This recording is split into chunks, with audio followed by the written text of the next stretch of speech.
I am an interventional neuroradiologist. Interventional neuroradiologists use equipment to take pictures of or diagnose disorders of the blood vessels supplying the brain and the spinal cord, and then we can also go through the blood vessels with small tubes called catheters to fix a lot of those problems, ultimately, hopefully, either treating stroke or preventing stroke.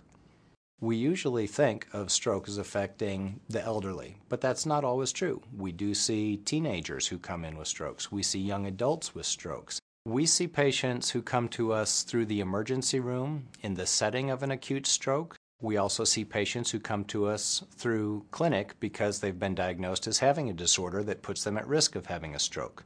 We see patients who have brain aneurysms that may have already bled or are at risk of bleeding, causing a stroke from bleeding into the brain. We also see a lot of patients who have blockages of the blood vessels supplying the brain.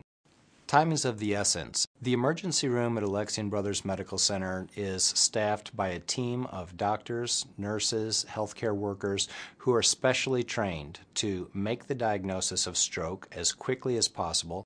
Our neurologists, for example, who are on call 24/7, are all subspecialty board certified in vascular neurology, so they are truly stroke experts.